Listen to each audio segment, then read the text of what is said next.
அனைவருக்கும் வணக்கம். நான் டாக்டர் சா தட்சிணாமூர்த்தி.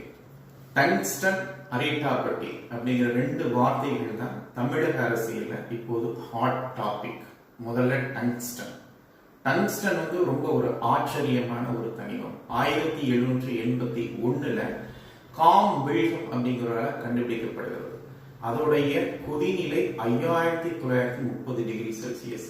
நீரோட கொதிநிலை 100 டிகிரி செல்சியஸ் அப்படிங்கிறத ஒப்பிட்டு பார்த்தோம்னா எவ்வளவு அதிகம் அப்படிங்கிறது தெரியும். அதோட உருகுநிலை 3422 டிகிரி செல்சியஸ். எதெல்லாம் பயன்படுது அப்படின்னு பார்த்தோம் அப்படின்னா, மின்சார விளக்கு இழக்கக்கூடிய மின் இழைகள்ல, தொலைக்காட்சி குழாய் பெட்டிகள்ல, எலக்ட்ரான்ஸ்ல பயன்படுது டங்ஸ்டன். அதே போல டங்ஸ்டன் கார்பைட் அப்படிங்கிறது பார்த்தோம் அப்படின்னா உலோக உற்பத்திகள்ல பயன்படுது, பெட்ரோலிய பொருட்களை பயன்படுது, கதிரியக்க பாதுகாப்பா பயன்படுது.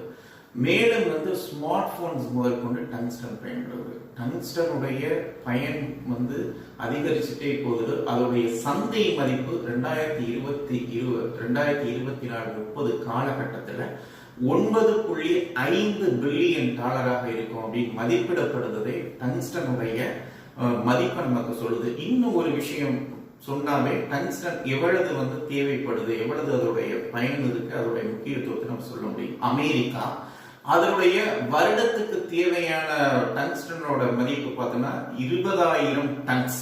அதுல 15,000 டன்ஸ் இறக்குமதி செய்யப்படுது அப்படிங்கிறதே டங்ஸ்டனுடைய முக்கியத்துவத்தை நமக்கு எல்லாமே சொல்லி. அரிட்டாப்பட்டி கூட கிடையாது, நாயக்கர்பட்டி டங்ஸ்டன் தொகுதி அப்படிங்கிறது தான் 1957 கனிம சட்டத்தின்படி ஹிந்துஸ்தான் ஜிங்க் நிறுவனம் அந்த டங்ஸ்டன் தொகுதி கனிமத்தை ஏலத்துக்கு எடுக்கிறாங்க. இதிலேயே தெரியுது நமக்கு அரிட்டாப்பட்டி அப்படிங்கிற பெயர்ல நடுவண் அரசு அந்த திட்டத்தை கொண்டுட்டு வராம நாயக்கர்பட்டி அப்படிங்கிறது கொண்டு வருது அப்படிங்கிறதுல நமக்கு அதுல ஒரு நுண்ணிய அரசியல் இருக்குது. அரிட்டாப்பட்டின்னு ஏன் கொண்டு வரல, அரிட்டாப்பட்டி டங்ஸ்டன் தொகுதின்னு ஏன் அந்த திட்டத்துக்கு பெயர் வைக்கல? அரிட்டாப்பட்டி அப்படின்னு பெயர் வச்சோம் அப்படின்னா நேரடியாகவே மக்களுக்கு தெரியும். அரிட்டாப்பட்டியில அப்படி என்ன முக்கியத்துவம்?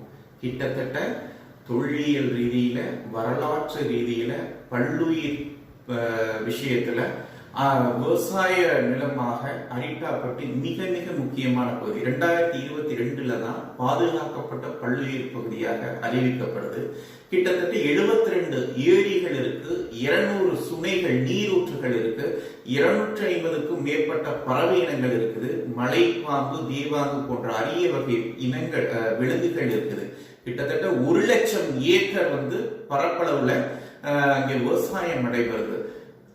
அரிட்டாப்பட்டி அப்படிங்கிற பேர் வச்சிருந்தா ஏன் மக்கள் நேரடியாக எதிர்த்து இந்த திட்டத்துக்கு மிகப்பெரிய எதிர்ப்பை அப்போவே தெரிந்திருப்பாங்க அப்படிங்கிறதுனால நாயக்கர்பட்டி டங்ஸ்டன் தொகுதியினே இது ஆரம்பிக்கப்படுது.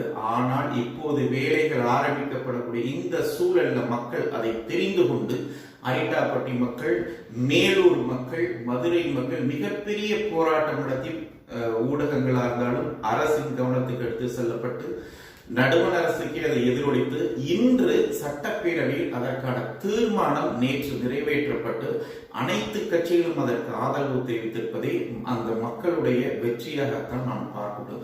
ஆனால் இந்த திட்டம் நிரந்தரமாக நிறுத்தப்படுவதற்கு தமிழக அரசு தொடர்ச்சியாக முயற்சிக்கும் என்று முதல்வர் தெரிவித்திருப்பது மகிழ்ச்சி அளிக்கிறது. காரல் மார்க்ஸ் தான் சொல்லுவார், கார்பரேட்டுகளின் லாப வெறியே அத்தனைக்கும் காரணம் என்று சொல்லுவார். அதாவது நம்ம பார்க்கிற மணிப்பூர்ல குக்கி இனத்துக்கும் ஹெய்தி இனத்திற்கும் இடையான மோதலாக பார்க்கிறோம். ஆனால் அங்கே மலைப்பகுதியில் இருக்கக்கூடிய தனிமங்களை குக்கி இன மக்கள் மட்டுமே அந்த வாழிடங்களை மற்ற மக்கள் வாங்க முடியாது, அந்த நிலங்களில் குடியிட முடியாது என்னும் அரசியல் தான் அந்த குக்கி இன மக்கள் வாழக்கூடிய பகுதிகள் மற்ற இன மக்கள் வாங்க முடியும், மற்றவர்கள் வாங்க முடியும் என்ற சட்டத்தை திருத்தி அமைத்து விட்டால் யாவரும் அங்கே குடியேற முடியும், அங்கே தனிமங்களை சொந்தம் கொண்டாட முடியும். குறிப்பாக கார்பரேட்டுகள் மக்களின் பெயரிலே சென்ற நிலங்களை வாங்கி அங்கே இருக்கக்கூடிய தனிமங்களை கொள்ளையடிக்க முடியும் என்பதால் தானோ அந்த குக்கி இன மக்களுக்கும் ஹைத்தி இன மக்களுக்கும் இடையேயான அந்த பிரச்சனை ஊதி பெருக்கப்படுகிறது என்று கூட ஊடகங்களில் வரக்கூடிய தகவல்களை இந்த அரிட்டாப்பட்டி டங்ஸ்டன் தொகுதி தோண்டி எடுக்கக்கூடிய அந்த நிகழ்வோடு கூட நாம் ஒப்பிட்டு பார்க்க முடியும். கார்பரேட்டுகளுடைய லாப வெறிக்கு முற்றுப்புள்ளி வைக்கக்கூடிய இன்னொரு வெற்றியாக அரிட்டாப்பட்டி இடம் இருக்கட்டும். நன்றி, வணக்கம்.